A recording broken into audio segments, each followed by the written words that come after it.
Yanzu ka san abin da yasa na kira ka? To, a dalilin da yasa na kira ka, saboda ina so ne in yi maka nasiha. Nasihar da nake so in yi maka shine, ina so da Allah ya roƙe ka bi duniya a hankula. Kaga dai tunda mahaifinka ya rasu ya bar ka amana a hannuna a matsayina na kawunka. Kaga ya kamata in kira ka domin in yi maka wannan nasiha. Ka bi duniya a hankula, ka kula da duniya. Saboda amana ne aka bar min kai. Gaskiya ne. Yawwa, da haka ina da kyau ka tsaya ka yi tsayin daka ka bi duniya a hankula.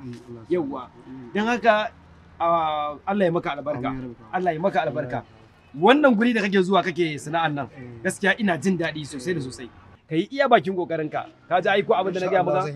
Yawwa, to wannan shine abin da nake son gaya maka.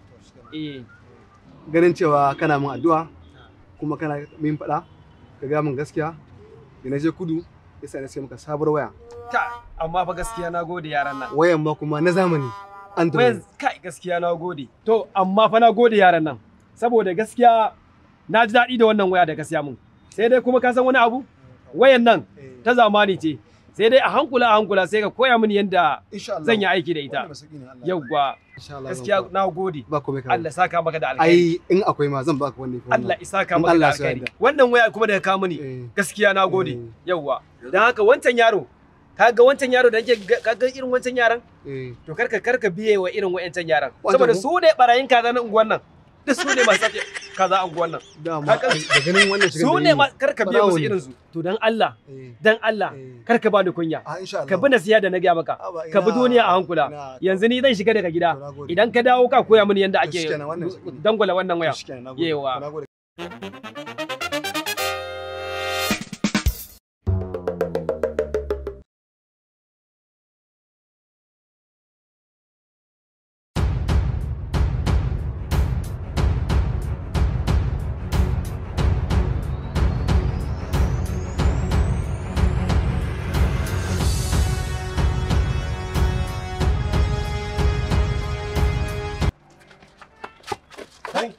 Kai, ku dakata.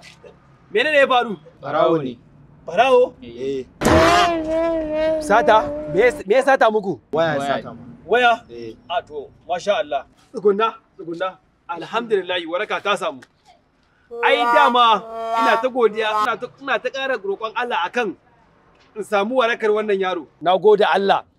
Dama tun na je wajen wani malami, da na je wajen malamin nan abin da yake gaya mini, ya ce da ni matuƙar ina so in samu warakar wannan yaro, to dole sai an yi wani aiki, kuma gashi an yi aikin. Ya ce aikin warakar da za a samu shine yake ɗan yin ɗan sace. To alhamdulillah, na gode Allah da ya zo. Ai ni wannan daɗi ma kuka bani.